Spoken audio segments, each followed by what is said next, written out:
Buenos días, una nueva misión de Grano del Sistema. Permanentemente me piden que haga una entrevista con determinadas personas. Les comunico que con casi todos los nombrados hice contacto y no me han respondido. Salvo uno que tomó el compromiso de venir y faltó sin aviso. No me atienden teléfonos ni responden correos. Soy la oveja negra. ¿No se percataron que nadie levantó los programas con Ricardo Iorio? Cuando por las redes circulan cerca de 20 reportajes. Les cuento una. A un ex militar mediático le pedí hacer una nota. Se disculpó con la excusa que no quería grabar su situación procesal. A los 2 días salió al aire por radio. Una cosa es evidente. Puedo estar equivocado en un análisis, pueden no estar de acuerdo conmigo, pero lo que queda claro es que al sentarse frente a una cámara lo están haciendo con alguien totalmente independiente y sin compromisos. Y ese riesgo no lo quiere correr cualquiera. Saben que yo grabo los programas los lunes. Hoy, a la mañana, un oyente en el último foro, en el foro del último programa, el programa de Coronel Alonso, dejó el siguiente comentario. Textual. Mi generación, que nació entre 1978 y 1982, me llena de vergüenza actualmente. En los años 90 nos metieron el verso de que ya Argentina era una cosa rara, que no tenía un claro sentimiento nacional porque había sido muy bastardeado y todas las fórmulas fueron probadas y ninguna funcionó. Mirábamos el primer Tinelli y a Pergolini, creíamos que Página 12 era lo que había que leer para oponerse a Menem y que Día D era el mejor periodismo. Nos metieron a los músicos con remeras del Che y los que tenían supuestos discursos nihilistas. Nos recomendaron que estudiásemos abogacía y psicología porque era lo que más guita daba. Que en política no convenía participar porque estaba todo podrido. Y que solo un salvador peronista o socialista podía servir. Y por sobre todas las cosas nos arruinaron ideológicamente con la mayor mentira. Que el gran problema argentino se llamaba neoliberalismo, término que en realidad ni siquiera es una doctrina económica y mucho menos se aplicó jamás en este país. Eso nos hizo comer el verso de que el Estado podía ser de bienestar indefinidamente. Y por si fuera poco, nos hicieron creer que la defensa armada para la nación era mala palabra. Además, mi generación no pasó por servicio militar obligatorio. Mi generación se fanatizó con el kirchnerismo y dejó todo análisis particular a un lado. Hoy soy casi un marginado intelectual para mi generación. Me avergüenza hoy saber que voy a quedar pegado en la historia como parte de la juventud kirchnerista que jamás asumió un nacionalismo responsable. No queremos ver ni escuchar al que hable de patriotismo porque lo único que sabemos de patria es la patria es el otro. Testimonio de un pobre facho que cree en Dios y la familia y que se dio cuenta aún siendo bruto, algo de verso en la democracia argentina que supimos conseguir. Eso es más o menos lo que uno viene buscando y cuando uno habla de la gente joven. Es decir, pasa que alguien que justamente está en ese rango de edad lo dice perfectamente. Nosotros que ya estamos en el otro es difícil, pero es más o menos así la cosa. Es más o menos así. Estamos tocando fondo. Cuando desaparece la justicia, la primera víctima es el país. Esto lo escribió Carlos Pagni en La Nación, en La Nación. Y es el reflejo de una sociedad que tocó fondo. Escuchen con atención. Porque esto es gravísimo. La última evidencia lo aportó el juez Marcelo Martínez de Giorgi, quien declaró la falta de mérito del primo del presidente Ángelo Calcaterra y del lobista Jorge Corcho Rodríguez en el caso Odebrecht, por el que ayer se suicidó en Perú Alan García. En esa causa ocurrió algo curioso. El testaferro de Ricardo Jaime Manuel Vázquez se propuso como arrepentido ante el fiscal Franco Picardi. Detalló los sobornos a cambio de exculpar a su esposa y sus 2 hijos. Después se sometió a una cirugía. Hace poco los médicos lo autorizaron para declarar ante Martínez de Giorgi, quien debía homologar el testimonio. Pero el juez prefirió no tomar en cuenta sus detalles. Se apresuró por exculpar a Calcaterra y a Rodríguez, esto pasó la semana pasada, y sobreselló a los parientes de Vázquez, eliminando el motivo por el que quería confesar. El encargado de velar por Calcaterra habría sido, según innumerables testigos que lo escucharon de su boca, el jefe de la AFI, Gustavo Arribas. La esposa de Martínez de Giorgi, Ana Juan, acaba de ser propuesta como jueza federal de Hurlingham. Los parecidos se multiplican, no hay polarización que aguante. ¿Toman conciencia de la gravedad de esto? ¿A dónde han llevado a la justicia? Ahora, yo digo una cosa, lo dije varias veces y lo voy a volver a repetir. Toda esta gente, ¿no? La gente de la justicia, los políticos, ¿piensan que esto es eterno? ¿Que nunca van a tener que rendir cuenta? Muchachos, yo lo dije varias veces, a pesar de algunos pelotudos que me agarran y me dicen, sí, vos profetizás cosas que después no se cumplen. Estamos en la cubierta de Titanic, señores. Y ya se ve el iceberg. Hoy lunes, porque decían, sí, porque el jueves y viernes acá en Estados Unidos no se trabaja acá sí, allá el riesgo país se disparó, qué sé yo. Miren, hoy estaba recuperándose el dólar y el riesgo país no estaba bajando. Si hoy es un día donde no se recuperó nada, el riesgo país sigue en cerca de los 900 puntos y el dólar aumentó 1 peso o algo así. Señores, les digo, empiecen a contar para atrás. No me digan desde cuándo. Ya me parece algún tonto. No me digan desde cuánto. No digo que empiecen a contar desde 10, desde 100 o desde 1000. Pero empiecen a contar para atrás. Esto es insostenible. Al margen de la situación esta, tengo varios oyentes en Perú que siempre se comunican conmigo. Varios de ellos me han enviado mensajes donde no creen en el suicidio de Ana García. Lo relacionan con la sugestiva muerte de Néstor Kirchner. No tengo detalles, yo digo lo que me dicen los oyentes de Perú, que varios están con ese tema diciendo acá se hizo la gran Néstor. Otra señal que tocamos fondo son las medidas económicas implementadas por el gobierno la semana anterior. Durante este periodo que tilda la democracia, hemos escuchado barbaridades tales como con la democracia se vive, se educa y se cura, o síganme que no lo voy a defraudar, si les decía lo que iba a hacer, no me votaban, el que las hace las paga, el ajuste no lo va a hacer el pueblo, quiero ser el presidente del cambio que necesita la Argentina, ¿se acuerdan? En esa Argentina pagan los que más tienen, los convoca a Estados Unidos, lo mejor está llegando. ¿Se dan cuenta cómo nos han mentido, engrupido y tomado de pelo? Pero lo de ahora no se iguala con nada. Toman medidas económicas para ganar una elección y te lo dicen en la cara, que terminan el mismo día que votamos, es decir, el 27 de octubre. Por lo tanto, al día siguiente vuela todo por el aire y no se puede decir nada porque te avisaron.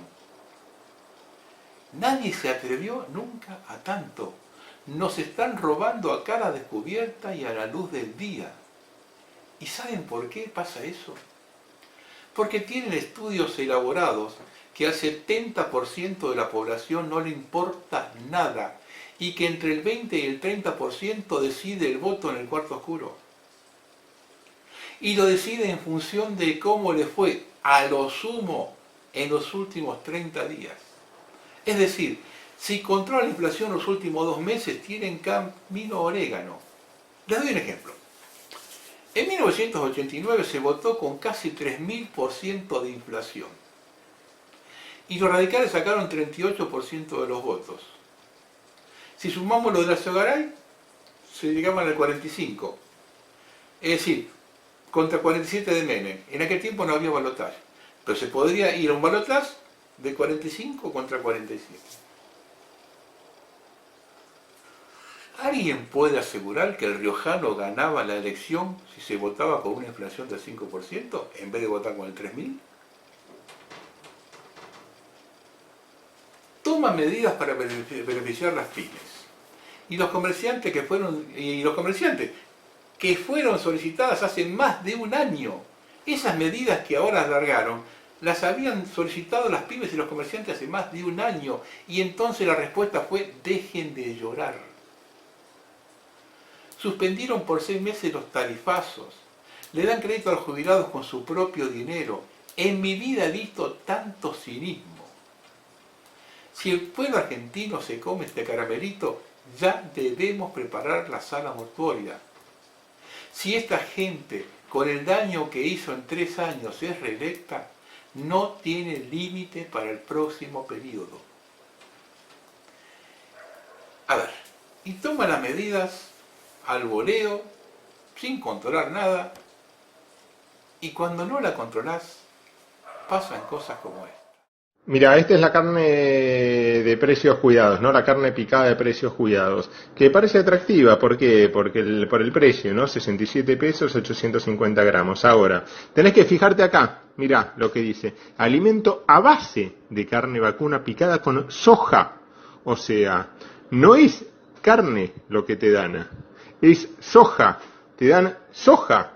Soja es esto. Soja picada te venden, a base de carne vacuna. Y por si fuera poco, Macri se va de mini vacaciones a Córdoba en helicóptero. Para cagarse en todos hay que hacerlo bien. Que quede bien en claro el tema de las clases privilegiadas. ¿Está?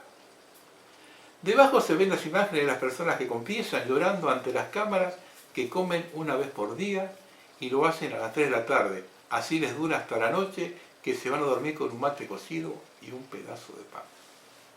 Jubilada. Sí, ¿Cómo está la canasta del jubilado? muy mal, muy mal. Sobre todo la leche que necesitamos para los huesos, los viejos, como los niños, y no hay en la góndola leche. La leche de 20 pesos no la consigue. No existe. ¿Y qué hace? Y tomo mate cocido, hija. ¿Qué voy a hacer? Así Y con estamos. el gas, la luz, el agua. Y también, hacemos lo que podemos. No se puede más. Cocina una vez al día. Y hay una señora que me decía, cocino solo una vez al día. Eso seguro. Al mediodía como a las 3:30 de la tarde, cosa que me dure un poquito hasta la noche. Y a la noche tomo un té y con pan. Y nada más. ¿Qué hace? ¿Evita la merienda? ¿Come tarde? Sí, claro, duermo más, me levanto más tarde, como más tarde y a la noche tomo un té. ¿No cena? No. Y tampoco puede comprar leche. Queso no se puede comprar, carne no se puede comprar. ¿Y qué comemos los viejos? Es como los niños ¿Cuál igual. es su nombre? Alicia, jubilada. Gracias, Alicia, por Un beso, Gabriela, yo te conozco por la tele. Los veo la verdad es que me sorprendió y es muy conmovedor lo que acaba de contar Alicia. Nada, come tarde para evitar la comida, cocina una vez al día y a la noche no cena. Esta es la realidad que se está viendo aquí en la plaza. Vamos a... Para el comedor. ¿Vos querés decir algo? ¿Vos querés decir algo? Mira, no sé si te voy a dejar, porque yo soy de River, no puede ser. Decime, a ver qué querés decir. Yo quiero decir que el gobierno que mande más mercadería, más porque yo tengo en mi casa tengo mi familia que yo vengo a retirar la comida para 5 y no alcanza en mi casa y mi mamá está todo el día mate y vengo merendeo acá, vengo a comer acá y quiero que...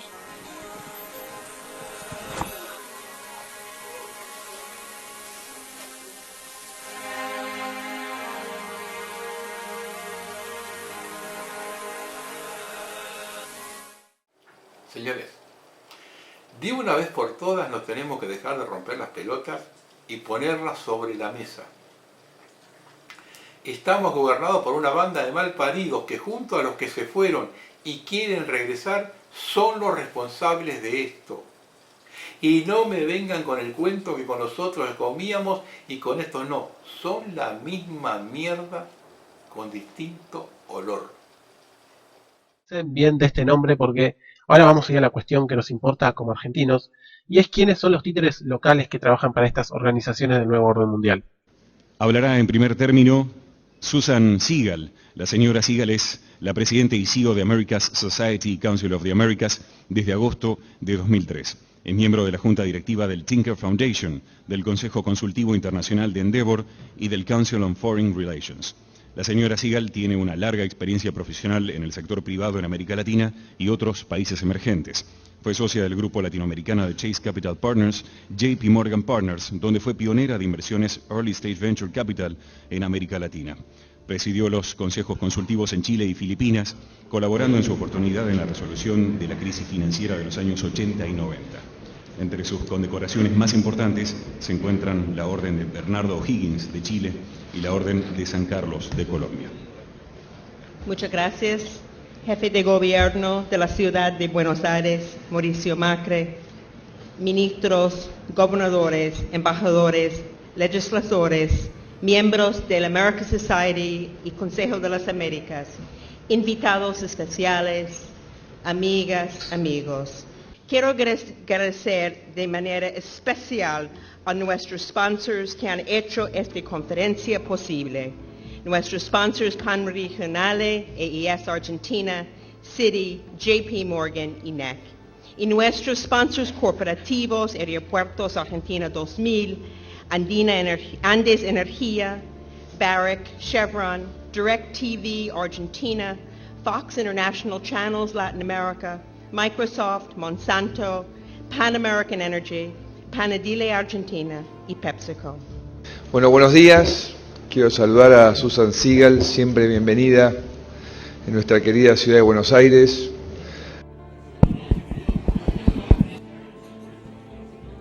Good afternoon. Muy buenas tardes todos. If I can have your attention.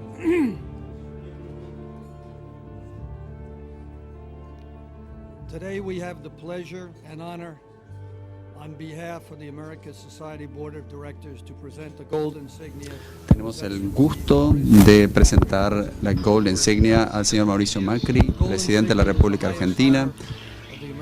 La insignia de oro es el reconocimiento más alto de la American Society y se presenta a los jefes de Estado del hemisferio occidental que han hecho aportes sobresalientes a su país, a la región y a la sociedad en su conjunto. Susan, te pediría que acompañes al presidente Macri para que acepte el premio.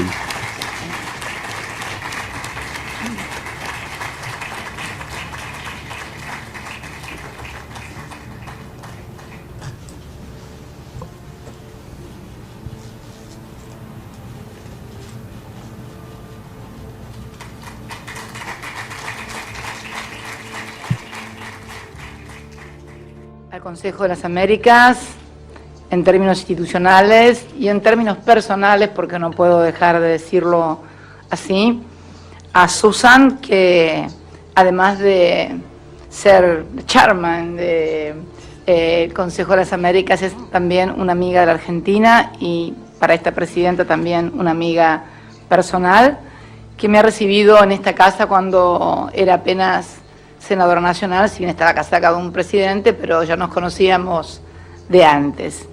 Muchas gracias, señora Susan Siegel, y a todos los miembros del Council of America, señor Carlos de la Vega, y especialmente a ustedes, los empresarios que están participando en este nuevo encuentro del Council aquí en la Ciudad de Buenos Aires. Bueno, muy buenos días a todos. Quiero, en primer lugar, agradecerle a Susan, a Carlos. A continuación escucharemos la palabra de Horacio Rodríguez Larreta, jefe de gabinete del gobierno de la Ciudad Autónoma de Buenos Aires y jefe de gobierno electo de dicha ciudad. Bueno, primero quiero agradecer a Susan Siegel, a Carlos de la Vega. Agradecerle a Susan Siegel, presidente de la American Society Council of the Americas, y a las autoridades de la Cámara de Comercio. A continuación hablará Eduardo Eurnequian. Muy bien, muchas gracias. Señora Susan Siegel, presidente de American Society and Council of the Council of America. Muchas gracias por la invitación, muchas gracias Susan, gracias Jorge, gracias a la Cámara Argentina de Comercio y al Council of the Americas. Agradezco a la gente del Council, a Susan Sigal, a De la Vega, por la invitación. Muchas gracias, muy buenos días Susan, Jorge, Horacio. Un gusto estar en esto que ya es una tradición.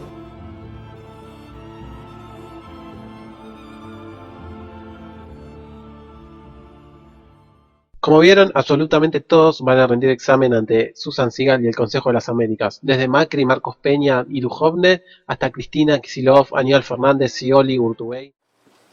Si no tenemos huevos para terminar de una vez con esta gente, vayámonos preparando para lo que viene y sin chistar. Para los cagones hay un solo destino, el cadalso. Lo dije hace varios programas. No aseguro que ganen las elecciones, pero no los doy por muertos ni mucho menos. Enfrente tienen el pueblo argentino del siglo XXI, que no es poco. Y siempre les queda un as en la manga. Cuando vayas a votar, no vas a notar nada raro. El problemita va a ser que cuando el empleado de correos vaya a retirar ese telegrama adentro del cual está tu voto, ese telegrama va a llegar al centro de cómputo por transmisión electrónica y no por un escaneo o un fax como el que vos conocés, con lo cual no habría ningún tipo de inconveniente, sino con un software especial que se llama Election 360 y vas a ver en su ficha técnica que antes de llegar al correo el fabricante te dice que tu voto lo va a manejar, o sea, no va a ser secreto, no va a ser universal y va a ser lo que el software quiera, o mejor dicho, lo que quiera el gobierno nacional, que es quien compró este software diseñado para hacer fraude. Bueno, voy a hacer un artículo de Carlos Andrés Ortiz, de un tema que nadie toca, nadie habla de esto. Él lo tituló Argentina en destrucción, el nuevo plan Morgenthau. El secretario de Estado del Tesoro de Estados Unidos, Henry Morgenthau Jr., fue el ideólogo de un plan que lleva su nombre, por el cual se planificó dejar a Alemania sumida en la peor de las miserias al cabo de la Segunda Guerra Mundial, impidiéndole todo desarrollo industrial y tecnológico, dejando su población hambriada y sin alternativas de vida, pues buscó fomentar y obligar la involución económica a estadios superados de economía primaria, a la que pretendía destruir todo el sistema educativo, en particular la enseñanza técnica y científica, y anarquizar todos los estamentos de funcionamiento del país. Este vengativo plan fue elaborado y consensuado mucho antes que terminara la guerra, cuando ya la balanza del poder bélico se había inclinado decididamente en contra del Tercer Reich. Pueden encontrarse puntos de semejanza con el Tratado de Versalles, el cual, bajo las influencias marcadamente revanchistas de los negociadores británicos y franceses, no atemperadas por los representantes de Italia y Estados Unidos, que estableció pautas de indemnizaciones muy acentuadas y claramente vengativas contra los vencidos de la Primera Guerra Mundial y en particular contra Alemania, lo que provocó el revanchismo que poco después fue una de las causas que desencadenaron la Segunda Guerra Mundial. Pero así como el Tratado de Versalles era clara y brutalmente lesivo, sin mayores disimulos, el plan Morgenthau estuvo pensado como un accionar más sigiloso, lleno de meandros de sucesivos impedimentos que, sin mostrarse a cara descubierta y con acciones y trabas encubiertas, hicieron imposible todo proceso de desarrollo, mediante la desarticulación general, el caos financiero y el desmantelamiento industrial y tecnológico, además del desamparo total de la población. El plan Morgenthau, casi calcado, también se aplicó a Japón, pero en ambos casos, por motivos geopolíticos, solo duró escasos 2 años, pues para Estados Unidos y sus aliados, lo prioritario era utilizar a Japón y Alemania como frenos del por entonces temido expansionismo comunista, sobre todo ante las rispideces suscitadas en Berlín la inferioridad de Corea y Vietnam y el estatus de potencia nuclear que había adquirido la Unión Soviética. Es decir, que los supuestos peligros que representaban Alemania, por entonces Alemania Occidental, y Japón, quedaron relegados para el agravamiento geopolítico respecto al oso ruso y al dragón chino, y las amenazas fueron dejadas de lado por las nuevas urgencias geopolíticas.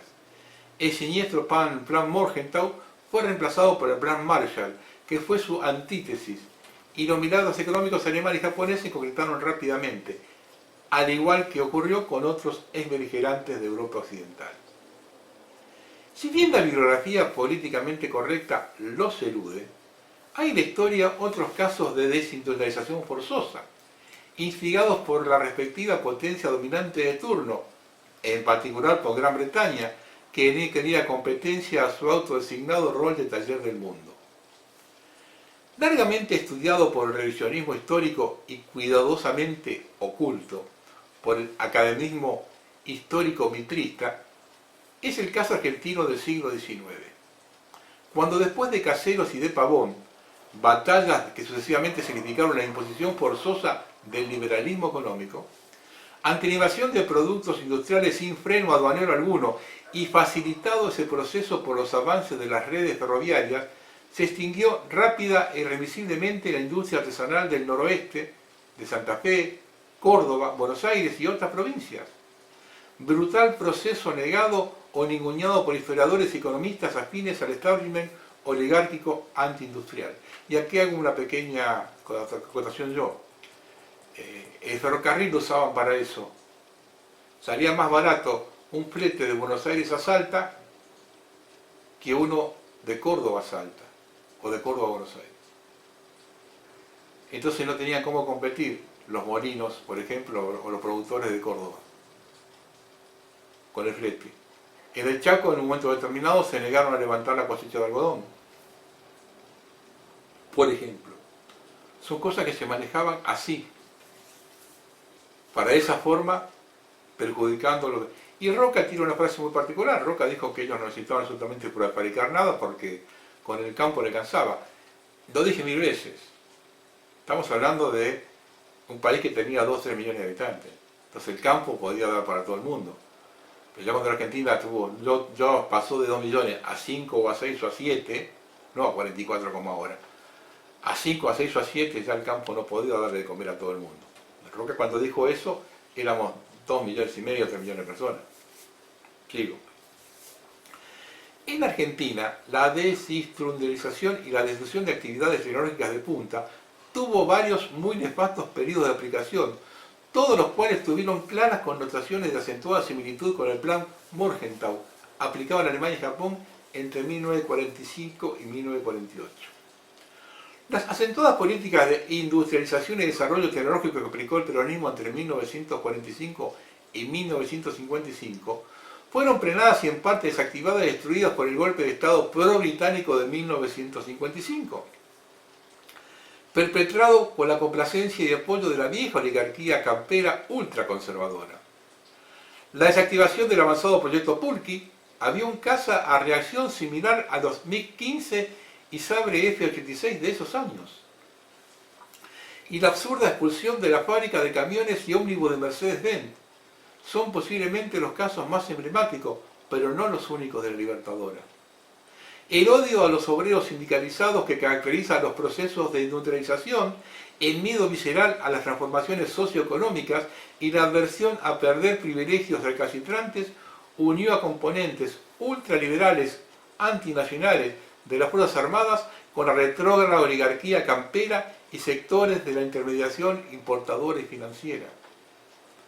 En 1962, otro golpe de Estado tuvo marcadas connotaciones ultraliberales y por ende antiindustrialistas, con el tecnócrata Álvaro Alzogaray como mascarón de proa, y las Fuerzas Armadas como instrumento de aplicación de doctrinas recesivas y antinacionales.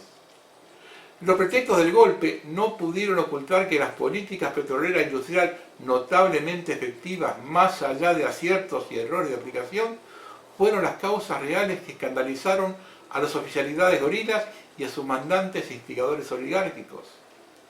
Y el golpe de Estado de 1966 fue sui generis, si bien tuvo ciertas aristas liberales con Krieger Bacena, como personero del establishment, como superministro de Economía, su accionar estuvo agotado y enmarcado en fuertes políticas de desarrollo industrial y tecnológico y una acertada ley de compra nacional, aplicada sobre todo en las dos primeras etapas, presidencia de Onganía y Levingston. Ese perfil desarrollista con claros perfiles geopolíticos en buena parte debe ser atribuido al poderoso rol del cerebral general Guglielmelli y en parte al doctor Aldo Ferrer, el Ministro de Economía en la segunda etapa de esos 7 años. El golpe de Estado de 1976, con el marco de la violencia guerrillera como contexto real y como pretexto perfecto para reprimir toda opinión y acción en contrario, entornizó al liberalismo como doctrina única, aplicada con rigor y total carencia de patriotismo y sentido de humanidad por Martínez Dios, personero de la sociedad rural y los poderes financieros transnacionales, y por sus sucesores, casi sin solución de continuidad por un largo y destructivo cuarto de siglo, al cabo del cual estuvimos literalmente al borde de la decepción nacional. El pomposamente autodenominado proceso de reorganización nacional, claramente subordinado a las potencias anglosajonas, buscó desarticular totalmente el notable desarrollo industrial que había alcanzado nuestro país, cuyas producciones se exportaban en crecientes volúmenes y a distintos destinos. A la vez, uno de sus claros objetivos fue concentrar acentuadamente la riqueza, reduciendo drásticamente los niveles salariales, buscando recrear las condiciones semifeudales de la segunda mitad del siglo XIX, de aquella etapa que el pro-británico Mitre instaló bajo el nombre del proceso de organización nacional. Continuidades históricas evidentes, ¿no?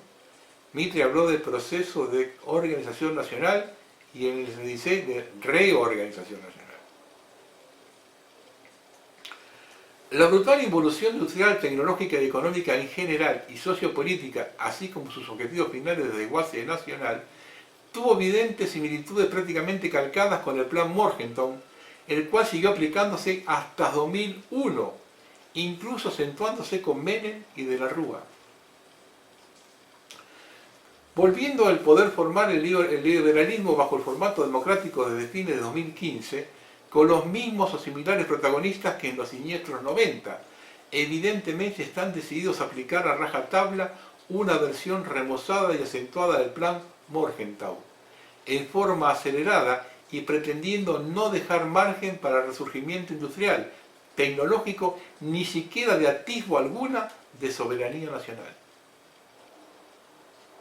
No entiendo de soberanía, dijo el actual presidente y comandante de la geocracia reinante. Les haremos olvidar del patriotismo, se filtró en una reunión de líderes empresarios ultraliberales expresada por el actual presidente del Banco Central. No queremos industrias, dijo la vicepresidenta. Son los mismos que desprecian abiertamente a la escuela y a la universidad pública. Evidencian estar decididos a completar la tarea de desguace del territorio argentino, lo cual no pudo milagrosamente perpetrarse en la buscada crisis terminal de 2001-2002. A la oligarquía apátrida esos problemas no le molestan e incluso le complacen. A ciertos sectores muy confusos de las clases medias y bajas no les preocupa, pues ni se dan cuenta de la gravedad de la situación. Amplios sectores de las Fuerzas Armadas, las Fuerzas de Seguridad y civiles vinculados, el tema no lo comprenden, pues siguen anclados en los años 70, negándose a comprender que hoy la realidad es otra y a razonar con fundamentados criterios geopolíticos actuales. Mientras que los varios progres llenos de doctrinas del odio o de sectarismos inducidos por ONG extranjeras, ignoran o menosprecian temas como este y son casi siempre funcionales a acentuar las confusiones y a ser de última instrumento del capitalismo que tanto dicen odiar. Preocupante realidad de la que muy pocos tomaron cabal conciencia. En este esquema de destrucción total de la Argentina ocupa un lugar especial la deuda externa, que ha sido potenciada por este gobierno como una parte fundamental del plan de demolición y saqueo.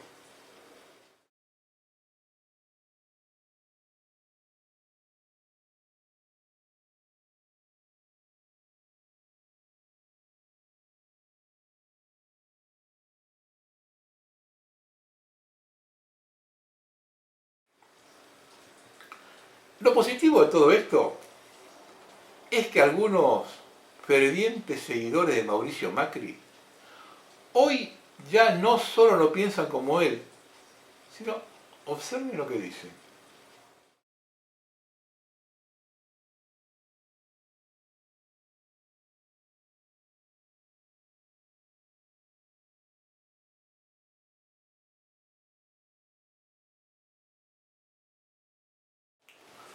Hace poco les comuniqué que en el exterior se está difundiendo que la crisis argentina será la causa de una crisis mundial. Estuve recabando más información al respecto y puedo afirmar que nos han metido en un problema de proporciones. Van a usar el default argentino, el más alto de la historia, como detonante para efectuar drásticos cambios en la economía mundial. Y cuando puntualizo grandes cambios me refiero al establecimiento de una moneda única y posiblemente virtual. Ya lo dije varias veces, nos han tomado como un campo de pruebas y conejillos de indias. No solo esto, sino que ese default es el comienzo del desguace de la Argentina. Ya se está conversando esto mucho en el exterior, inclusive hay ciertas críticas al Fondo Monetario porque ha prestado más dinero que le podría dar a la Argentina, dicen que eso lo hizo por orden de Trump, sí, toda una ensaladita, pero la verdad es que van a usar el default argentino, posiblemente el default que se dé en 2020, si es que llegan, y lo van a usar para mostrar al mundo. Nosotros no somos Grecia, somos mucho más grandes que Grecia. Y yo me cansé de decirlo, y no me voy a cansar de repetirlo. La guerra es entre globalistas y nacionalistas. Si seguimos con la grieta de cabotaje, perdemos el tren de la historia y condenamos a nuestros hijos y nietos a la esclavitud. Macri, con eso de que no entiende de soberanía, no tiene ningún problema en entregar las Islas Malvinas. Lo están tratando de dibujar de otra forma, pero el resultado es ese. Yo dije en el programa anterior que Inglaterra está desesperada porque se saque de la agenda el tema de soberanía. El 7 de mayo del año pasado, luego de dictar una conferencia en la sede Ushuaia de la Universidad Nacional de Tierra del Fuego, los doctores de Derecho Internacional Público Armando Abruza, Ariel Mansi y licenciado en Ciencias Políticas y ministro plenipotenciario de la Cancillería Guillermo Rossi se reunieron con el presidente del Consejo Asesor Observatorio Cuestión Malvinas de Tierra del Fuego, designado para gobernador Bertone. Fabián Güeto y 10 miembros de ese organismo en el Salón Antártida Argentina de la Casa de Gobierno. Por el término de 2 horas reiteraron las advertencias efectuadas en la sede Ushuaia de la Universidad Fueguina sobre las consecuencias que se originaron producto de la firma del acuerdo Farador y Duncan, y dieron detalles de la búsqueda a la que estaba lanzada la diplomacia británica para que el gobierno del presidente Mauricio Macri sea quien dé por terminado el reclamo histórico de soberanía que la República Argentina sostiene sobre las Islas Malvinas desde 1833, mediante la creación de una organización regional de ordenamiento pesquero en el Atlántico Sur, y de esta manera convertir los espacios insulares y marítimos usurpados a la nación en un territorio vecino del Reino Unido. De manera ordenada, cada uno de los especialistas adelantaron lo que 11 meses después dieran a conocer los propios británicos las declaraciones del titular del gobierno ilegal isleño, Barry Elsley, en cuanto que está dispuesto a trabajar para lograr un acuerdo con Argentina en materia pesquera y constituir una organización regional de ordenación pesquera, poniendo al descubierto el real interés del Reino Unido de obtener a través de una entidad de control conjunto la condición de Estado ribereño, lo que significaría dar por finalizado el reclamo de soberanía mediante un tratado que eleve a la condición de país vecino al propio espacio del territorio nacional que usurpa Inglaterra. Esto yo lo vengo diciendo hace rato. El doctor Abruza recordó que la Argentina llega a esta situación de máxima vulnerabilidad jurídica porque en el año 1995 negoció el Tratado de Nueva York, que estableció la aplicación de las disposiciones de la Convención de las Naciones Unidas sobre el Derecho del Mar del 10 de diciembre de 1982, relativas a la conservación y ordenación de las poblaciones de peces transzonales y las poblaciones de peces altamente migratorios, al que luego, el año 2000, el Congreso de la Nación aprobó por la Ley 25.290.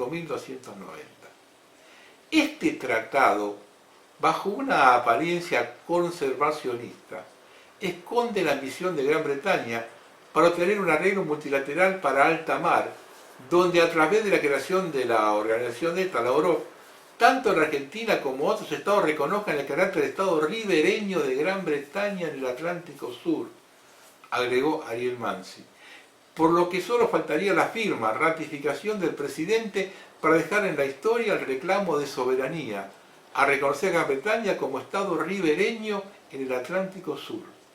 No solo reconociéndonos nosotros, sino por la comunidad internacional que es parte de ese organismo, completó Abruzzo.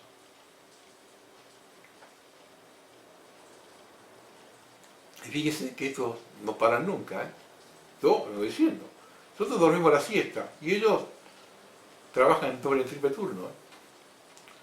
Una de las empresas británicas radicadas en las Islas Malvinas, bajo el paraguas de la usurpación colonial que ejerce el Reino Unido en el territorio marítimo insular de la Argentina, anunció que en el 2021 sumará un nuevo buque arrastrero de última generación para ampliar a la actual flota de 5 naves.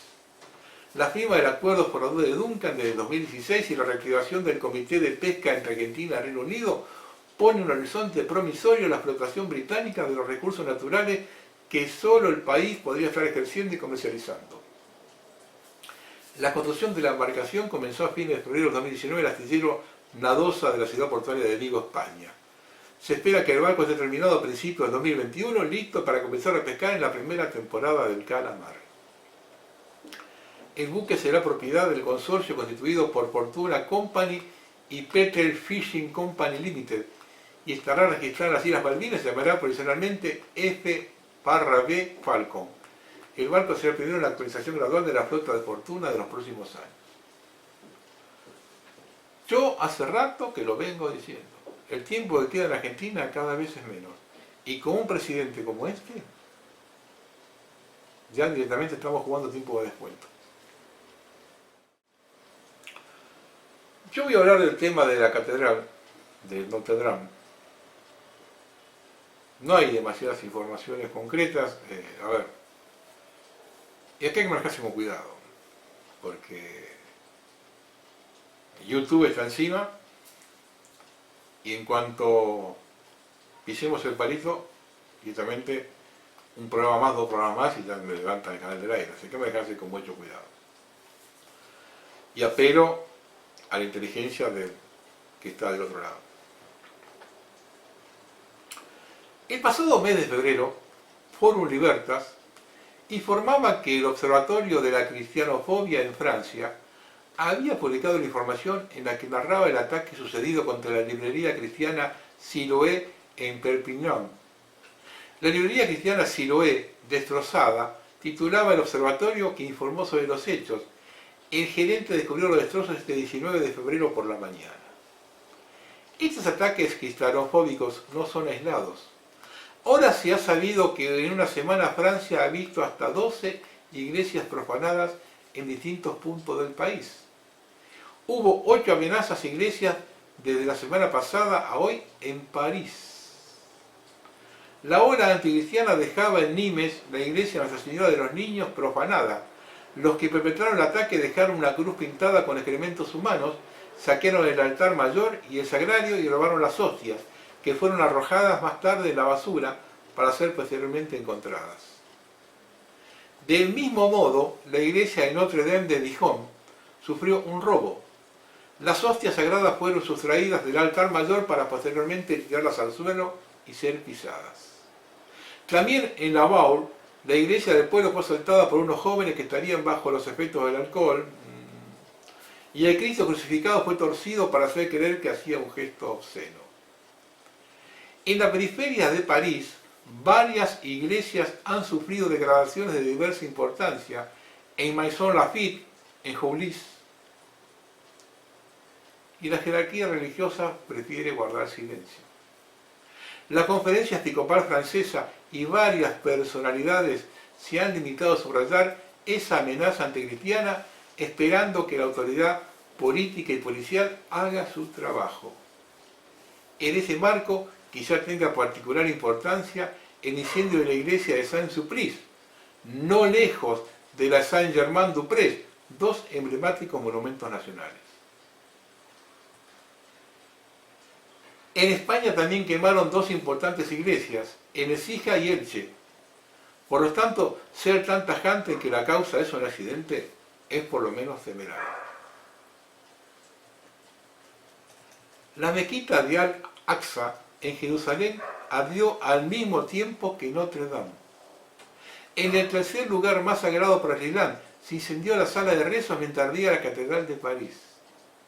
La mezquita fue construida en el año 705 después de Cristo sobre las ruinas del antiguo templo de Salomón.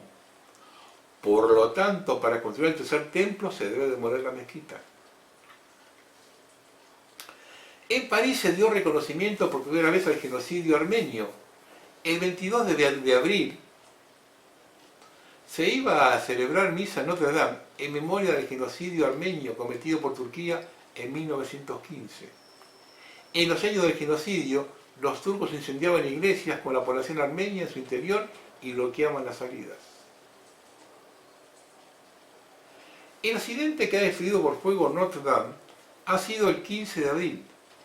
El 15 de abril es el inicio del mes del sauce en el calendario céltico. Mes que empieza el 15 de abril y termina el 12 de mayo. El calendario céltico es también un calendario utilizado por la región pagana de la masonería, la llamada Wicca. De hecho, Wicca deriva de la palabra inglesa willow, sauce en inglés. El mes del sauce se asocia a la diosa pagana de la sabiduría en la esotérica religión masónica de la Wicca, la llamada diosa Kailich, y simboliza la iniciación a través del fuego.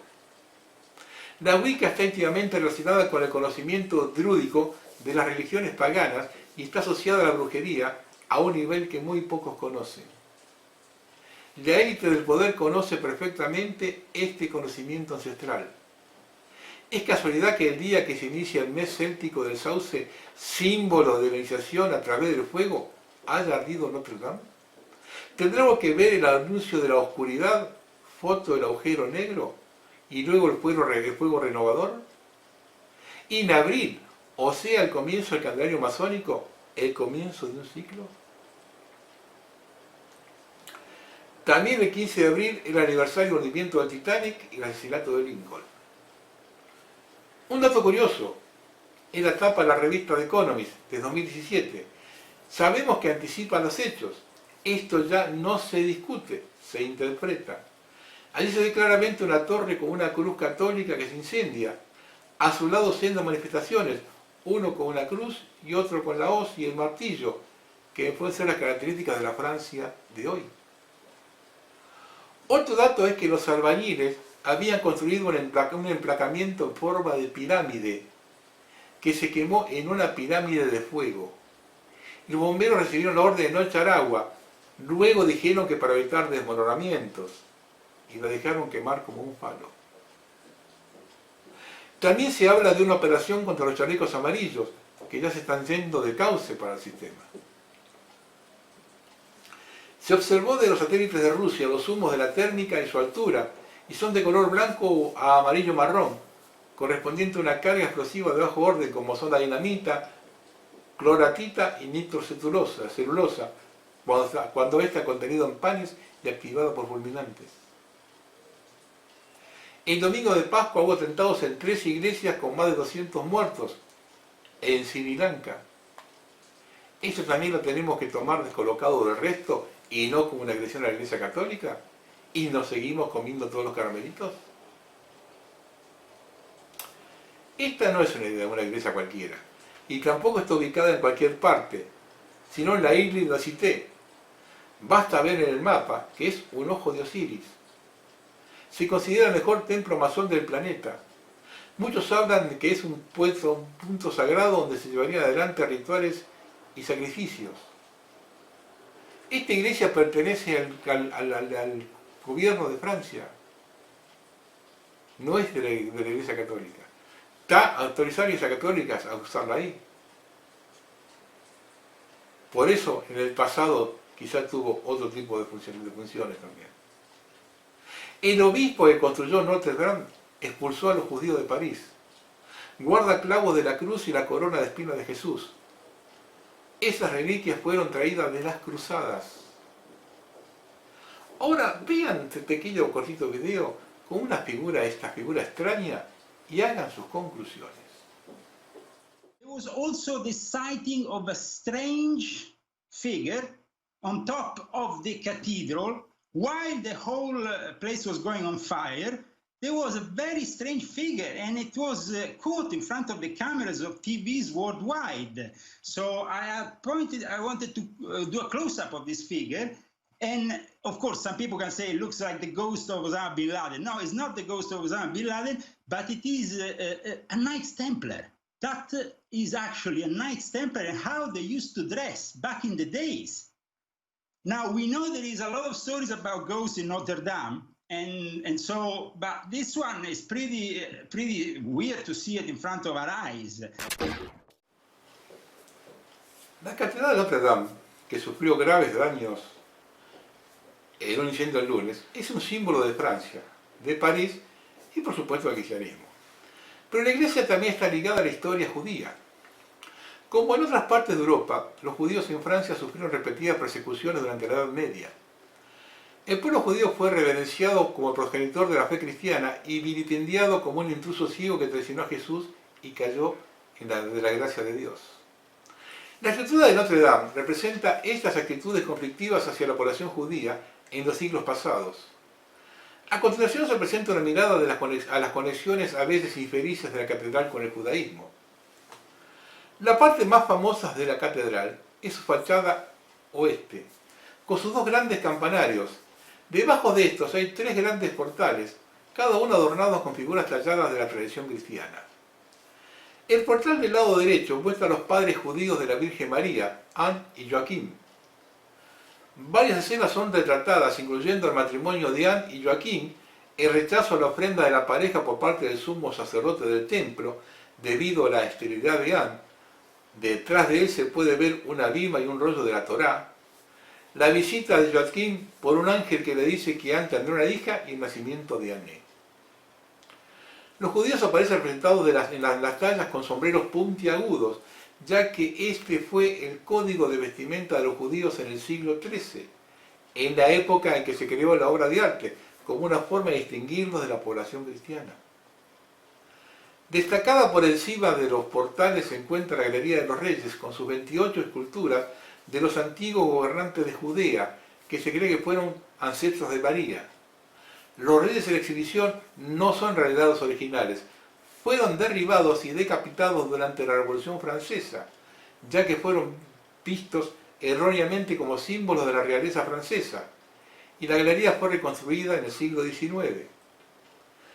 La infame Diputación de París, también conocida como la prueba del Talmud, tuvo lugar en 1240, después de que la Iglesia acusara que el texto judío incluía numerosas blasfemias contra Jesús y el cristianismo. El Papa Gregorio IX ordenó que todas las copias del Talmud fueran confiscadas y quemadas. En París el rey Luis IX celebró un juicio por el texto en el que varios rabinos intentaron defenderlo. No tuvieron éxito y posteriormente miles de manuscritos, todos escritos a mano, fueron recolectados y destruidos en una gran hoguera en Place de Grève, una plaza de Notre Dame. Como muchas catedrales, Notre Dame muestra las figuras de Eclesia y Sinagoga. Las dos figuras femeninas son una personificación de la Iglesia y de la religión judía. Mientras que Sinagoga se representa regularmente como simple, oprimida, derrotada y con los ojos vendados para significar la irrelevancia del judaísmo, Eclesia majestuosa, seguro, a menudo representado por una corona, cáliz y otros símbolos cristianos. La versión de Notre Dame de sinagoga tiene una serpiente como una venda. Una corona caída hasta sus pies. En una mano sostiene un bastón roto, mientras que en la otra, casi deslizándose de su mano, están las tablas de piedra de los 10 mandamientos.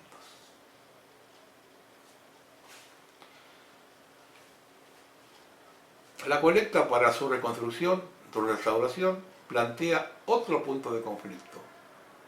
Centenares de millones de euros son donados en medio de severas crisis humanitarias. ¿Este conflicto es parte del plan de ataque a la Iglesia Católica? Otro vocablo común que se hizo en esta época es los famosos think tank, los tanques de pensamiento. Y es una cosa común, se habla de eso sin nada, pero no se profundiza en qué son, quién los creó, para qué están. Yo estuve analizando el tema este de los tanques de pensamiento y parece que Argentina se que tiene más en la región. Muchos más y muchos peores. Parece haber tanques de pensamiento para todo, pero no todo progresa. Parece que casi todos han sido creados durante el kirchnerismo, pero otros tantos son simplemente institutos como el CITEDEF, la Comisión de Energía Atómica, etc., que habían sido creados con finalidades desarrollistas, pero integrados al nuevo concepto. Esto me hace pensar que tanques de pensamiento es una palabra código, o algo como una marca para marcar su territorio.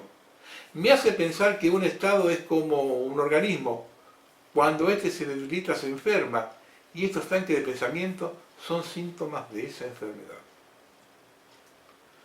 Aunque se los llame de diversas formas, laboratorio de ideas, instituto de investigación, gabinete estratégico, centro de pensamiento, centro de reflexión, hay que decir que tanque se traduce como carro blindado y no como reservorio.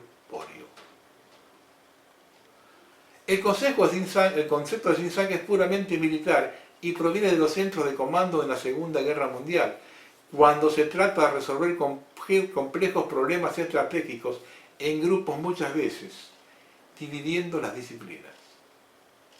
Se pueden dividir en 4 categorías. La primera es militante. Son aquellos afiliados a movimientos o partidos políticos y se encargan de rellenar de contenido ideológico del discurso de sus candidatos y militantes. De hecho, los discursos que leen los políticos son redactados por ellos. 2. Activista. Tienen la misma función que los tanques de tipo militante, pero sin afiliación a partidos o movimientos, sino directamente a una causa. 3. Catedrático o de investigación. Están relacionados a círculos académicos y universitarios. Y 4. Paragobernativos. Se encargan de planificar estrategias en lo político, militar, social, etc. y tienen estrechos lazos con organismos de gobierno, como ejemplos notables el Consejo Atlántico, el Atlas Rand Corporation, el CFR. Esta clasificación no implica que no hayan combinaciones, corporaciones y asociaciones de tanques. Los grandes fundan otros más chicos para que operen como grupos de fachada u oposiciones controladas en la misma o en otra categoría, y contratan los numerosos shields para actuar como mercenarios ideológicos. Estos tanques están formando un gran agregado de lobbies de interés corporativo. Forman un cuarto poder, o si se quiere un poder dentro del poder. Son intermediarios y enlace multidisciplinario entre universidades, políticas, financieras. Nunca operan solo, sino que fundan muchas filiales a las que respaldan y hacen interactuar como piezas en un tablero. Estas fundan además compañías que se valen de universidades e incluso del aparato de defensa e inteligencia en lo que es un casi perfecto ciclo corporativo. La práctica en Latinoamérica y sobre todo en Argentina representa una gran operación psicológica. Como ocurrió en la elección de Brasil, planear y ejecutar ensayos de medios revolucionarios de propaganda engañosa, técnicas de manipulación social y sociopsicológicas que son bien conocidos en el ámbito de la inteligencia. El todo conforma una gran operación psicopolítica con una inmersión de metodología militar con el espionaje de masa, las redes sociales, tecnología de vigilancia, etc.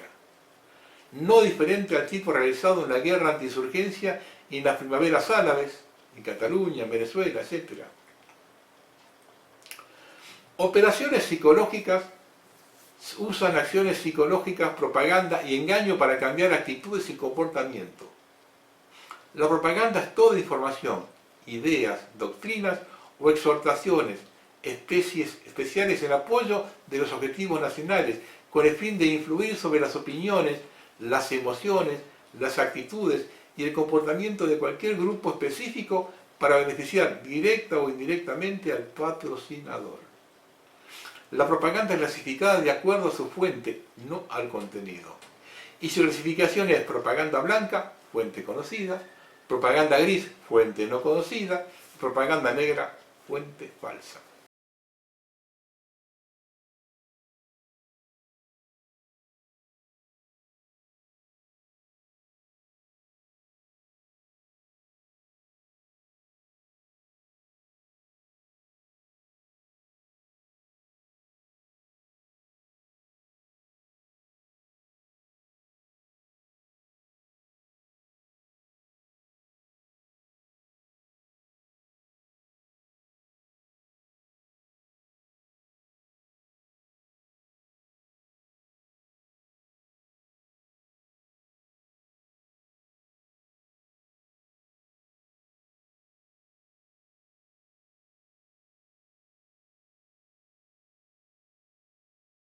¿Qué está pasando acá?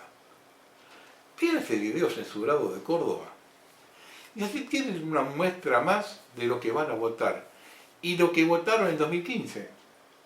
Ya que Macri es presidente por el 72% obtenido en esa provincia de la mano de su ex empleado de Schiaretti. Vean con detenimiento esto. El informe que verán a continuación formaba parte del programa Ojos de la Justicia, que luego de 20 años en el aire, por orden del gobierno de Córdoba, acaba de ser censurado por Canal C y quitado de su programación. Esta censura resulta inaceptable en democracia. Por eso, continuaremos informándolos por canales alternativos de comunicación, convencidos que la tarea primordial del periodismo hoy es informar lo que el poder no quiere que se conozca. Caso Calvo Vitali, crónica de una censura y un silencio anunciado. Miércoles 10 de abril de 2019, Córdoba. En los fríos edificios de Tribunales 2, ejerciendo su rol de abogado, Marcelo Tauriño presenta una denuncia basada en información oficial, pidiendo a la justicia cordobesa que se investiguen una serie de contrataciones adjudicadas por el actual candidato a vicegobernador del peronismo local, el contador Manuel Calvo, a favor de su amigo Diego Vitali, dueño de la constructora Badieg.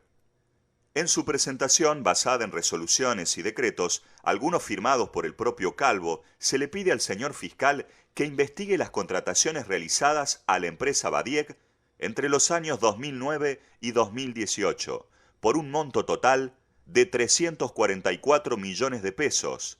Esta empresa es propiedad del amigo de Calvo, Diego Vitali, quien en poco tiempo se convirtió en un exitoso empresario, creando otras 4 empresas en Córdoba.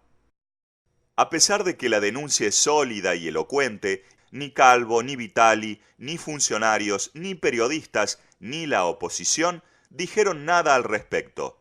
Silencio absoluto. El silencio del funcionario Calvo es el más llamativo. Él no solo es candidato a vicegobernador de Córdoba, con chances de ser gobernador, sino que además es secretario de Comunicaciones y Conectividad de Córdoba, y ahora, sin embargo, no se comunica de ninguna manera. Jueves 11 de abril de 2019. Calvo, Vitali, los periodistas, los funcionarios y la oposición siguen sin decir una palabra. ¿Esto será el famoso partido cordobés? El jueves 11 de abril a las 23 horas, Canal C, en pleno respeto a la libertad de prensa, emite el programa Ojos de la Justicia, donde el doctor Tauriño hace público su pedido de investigación contra Calvo, Vitali y la constructora Badieg por el presunto manejo irregular de 344 millones de pesos. Se explica que el posible delito por el cual Calvo debería ser investigado es el de negociaciones incompatibles con la función pública, delito que tiene hasta 6 años de prisión. Sin embargo, un silencio tiránico continuó. Solo lo rompe el portal cordobés stripteasedelpoder.com, que se hace eco de la noticia. Aún así, el informe sobre Calvo y Vitali, del cual ni la política ni la prensa han dicho una palabra, se viralizó por las redes y sumó en poco tiempo más de 20.000 visitas. Sábado 13 de abril. El cerrojo de la prensa al caso Calvo-Vitali continuó. El domingo 14 de abril, la única mención al tema fue en el diario La Voz del Interior, propiedad de Clarín, en una editorial de Virginia Guevara, donde señaló: nada alteró la campaña millonaria y planificada en extremo del peronismo. No fueron los adversarios políticos, sino el abogado Marcelo Touriño, quien planteó el único elemento inesperado, una denuncia mediática y judicial contra el ministro y candidato a vicegobernador Manuel Calvo por supuestas contrataciones directas a la empresa de su amigo. Lunes 15 de abril. Para equilibrar lo escrito por la periodista Guevara en su editorial del domingo, La Voz acusa a Touriño de estar en una campaña sucia, sin hacer una sola referencia al contenido de su denuncia. El martes 16, el hermetismo continúa férreo. El caso que se propaga en las redes para el ministro de Comunicaciones y Conectividad Calvo no existe. Miércoles 17 de abril. Una semana después de realizada la denuncia, el caso Calvo sigue totalmente ausente en los medios, como si no existiera. Jueves 18 de abril. Jueves Santo. El tercer programa de Ojos de la Justicia ya está grabado para ser llevado al canal para su emisión. Sin embargo, a las 11 de la mañana, las autoridades de Canal C, que en un principio habían permitido su emisión, representados por el señor Chiapero, se comunicaron con el conductor Daniel Otero para informarle, con argumentos irrisorios, que no lleve el programa como hacía 20 años, dado que éste no iba a salir. Con lo cual, eso es un trámite que ya tenés que ver vos. Yo en eso ya no tengo injerencia.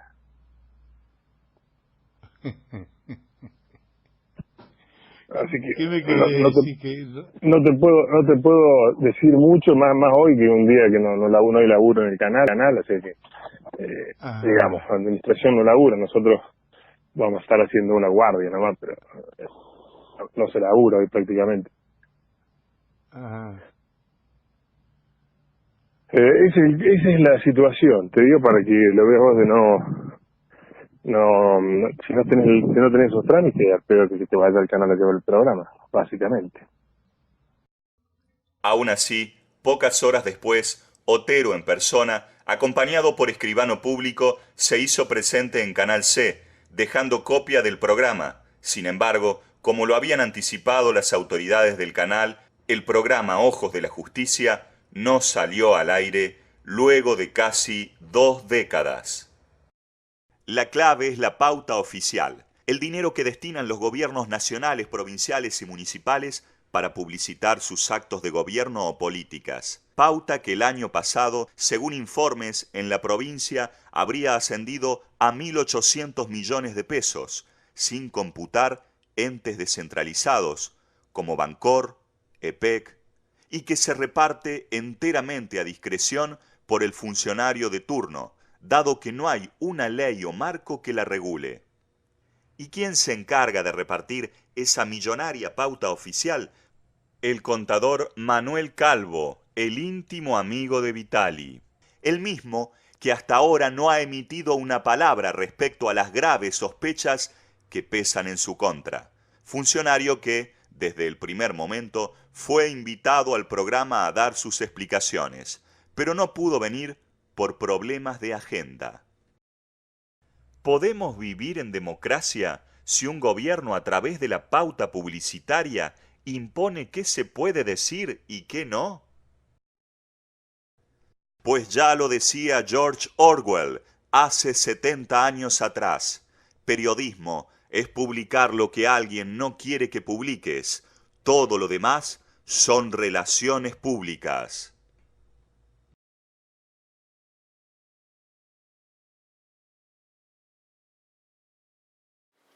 Semejante encubrimiento de todo el arco político viene a confirmar la cobertura mutua de la corporación en su conjunto.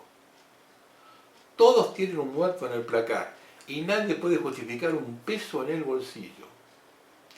Cada vez queda más al descubierto que estamos gobernados por bandas mafiosas que se están llevando puesto el país y no tienen ningún problema en cargar de hambre a una buena parte de la población. Y si de censura hablamos, se está prohibiendo la prohibición de la película Unplanned y para Latinoamérica casi está totalmente bloqueada. La misma trata de una profesional arrepentida que relata los negocios de las clínicas abortivas. Los defensores de la democracia, que tanto criticaron la censura en los periodos militares, ¿no tienen nada que decir ahora?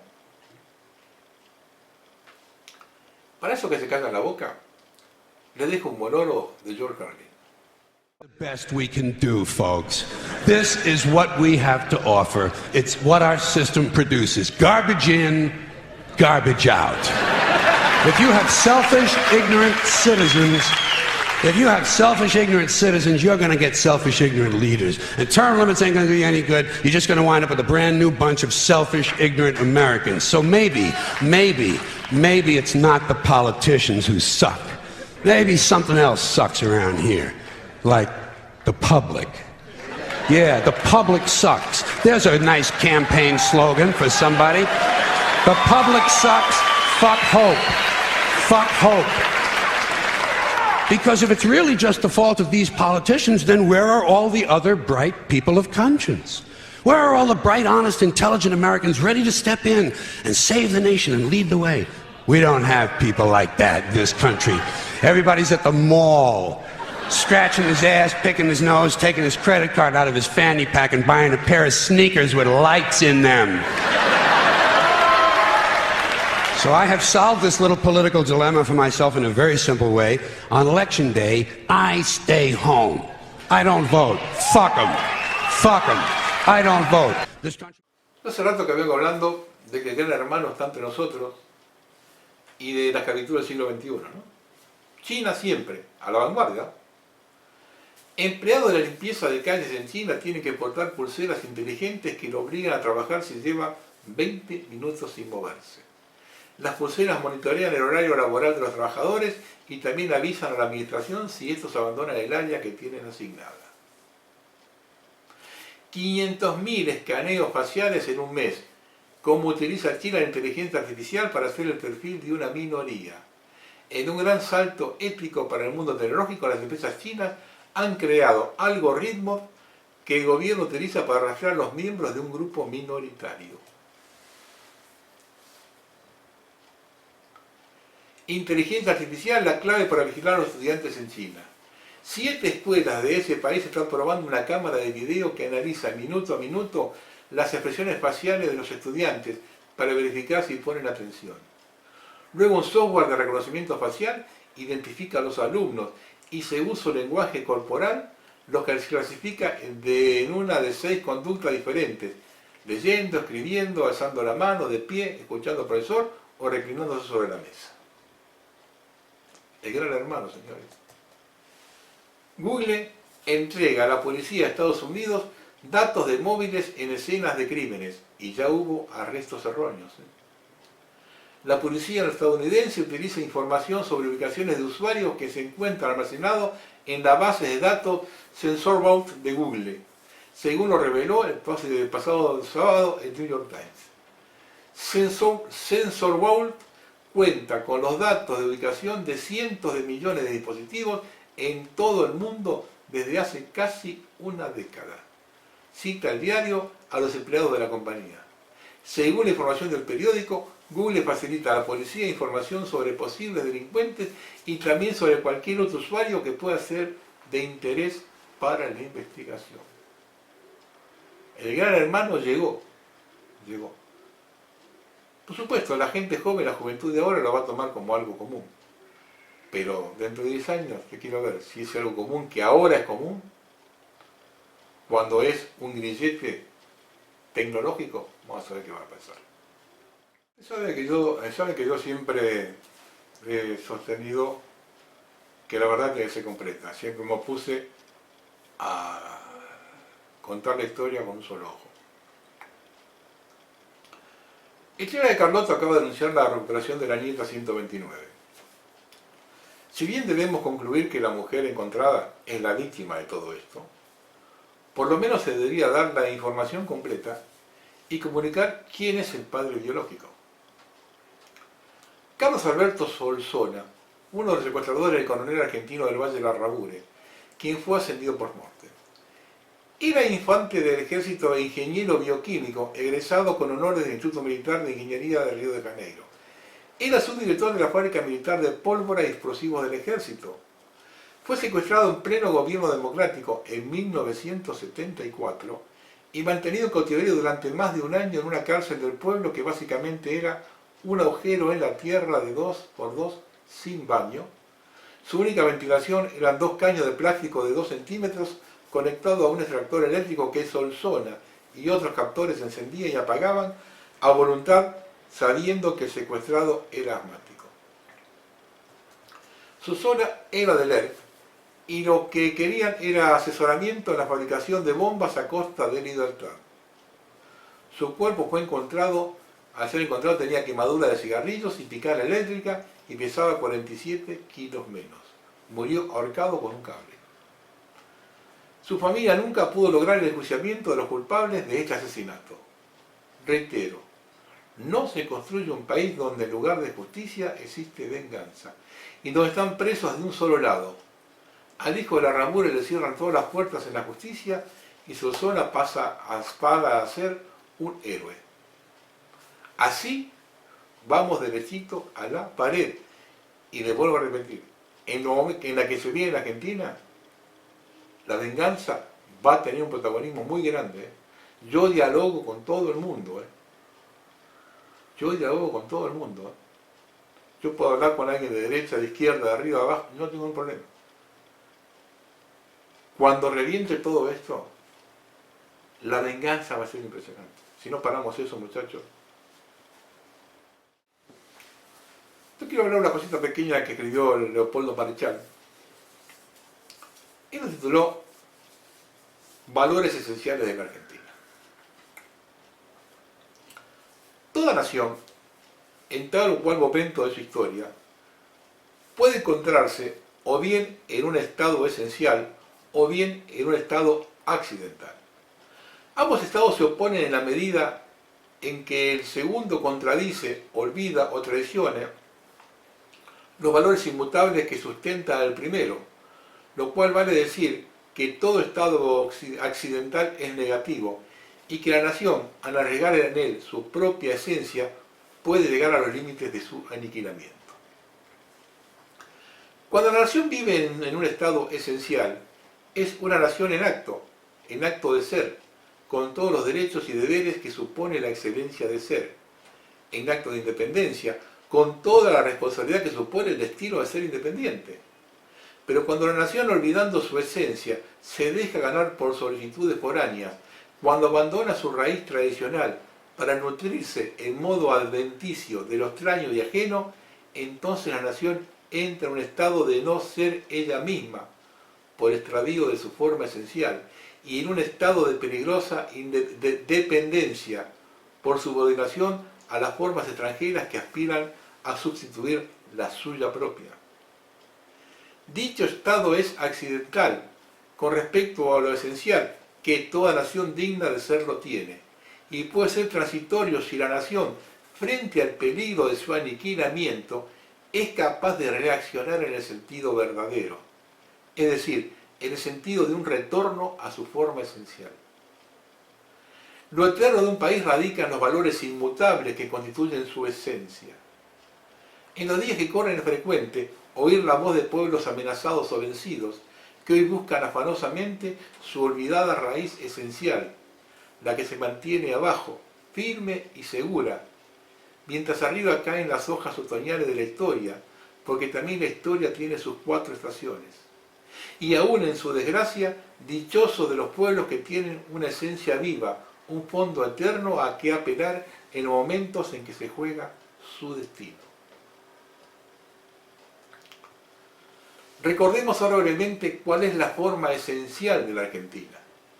Es un ejercicio de la memoria que nos conviene realizar con urgencia.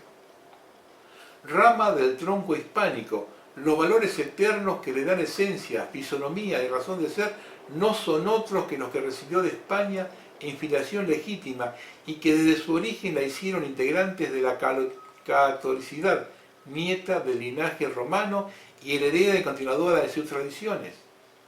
El hecho de que pertenezcamos físicamente a otro mundo no anulará jamás esa filiación de la Argentina, pese a los que creen todavía en el mitológico espíritu de la tierra, porque la tierra es un cuerpo y no el alma de las naciones, y porque la tierra no da formas esenciales a un pueblo, sino que la recibe de él. Hay ejemplos en la historia de pueblos que se han mantenido unidos sin posesión de la tierra.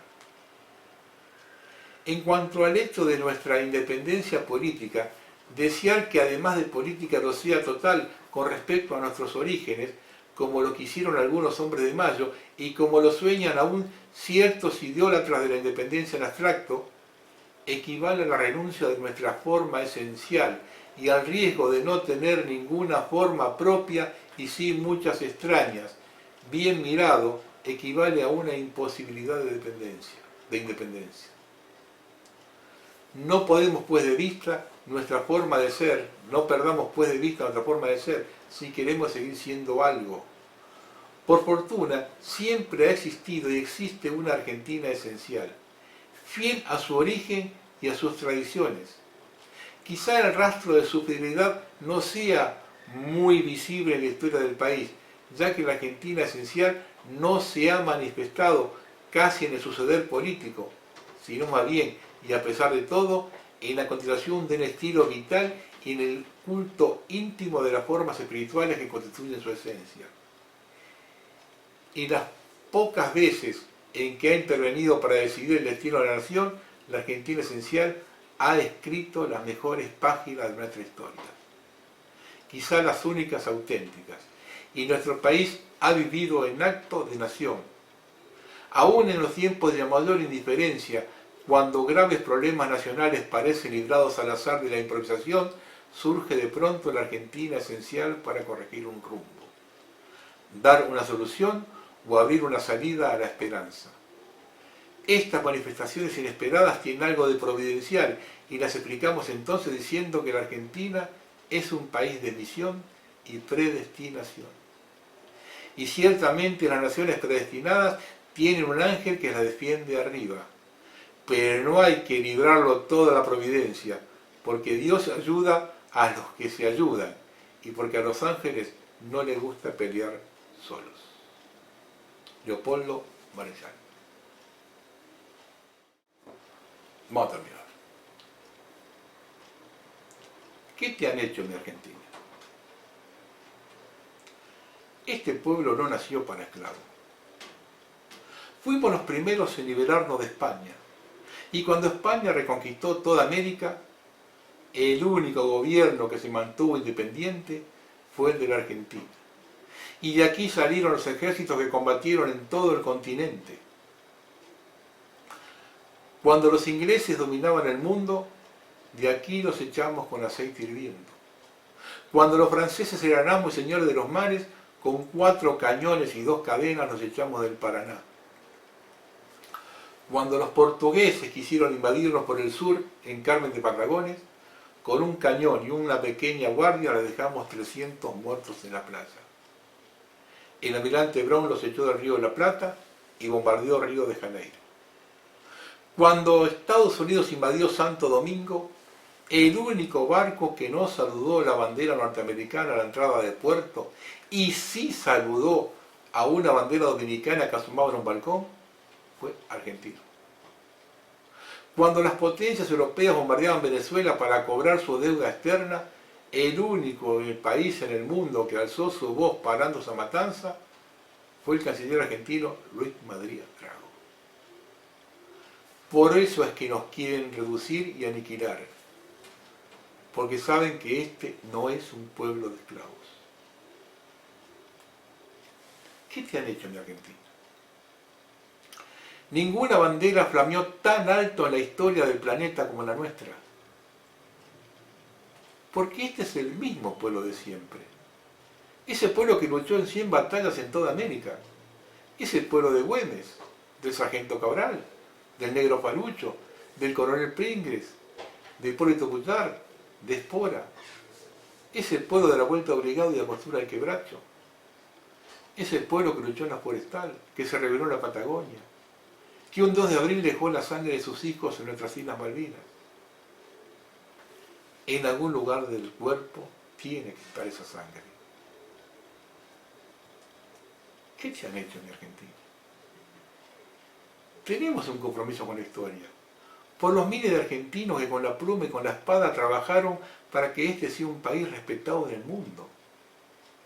Esta es la nación del Eluar, de Hussein, de Milton, de Saavedra Lama, de Scalabrini Ortiz, de Jaureche, del Perito Moreno, del Florentino Meguino, de José Hernández, de Ernesto Sábato, de Jorge Luis Borges, de René Favaloro, de Esteban Maradona, de Rosario Vera Peñalosa, de Gardel, de Fangio, de Guillermo Vila, de Atahualpa Yupanqui, del padre Opeca. Esta no es una nación cualquiera. Por la memoria de todos los que nos precedieron, no podemos ser una caravana peregrinando sin destino. La Argentina vive, late y sueña que sus hijos la pongan de pie y le devuelvan el orgullo perdido. Cuando el desánimo nos invada, recordemos las palabras de Eduardo Mallea. Si 1000 veces tuviera que elegir, 1000 veces elegiría nacer de nuevo en las costas de mi tierra, crecer entre sus ríos, atender el rumor dulce de su pausado crecimiento. Si 1000 veces tuviera que elegir, 1000 veces elegiría escuchar los modos de su voz, ver los matices de su rostro, seguir conmovido el vuelo de sus pájaros. Si 1000 veces tuviera que elegir, 1000 veces desearía mi cara al suelo para distinguir en un latido paciente el eterno son nativo de sus generaciones.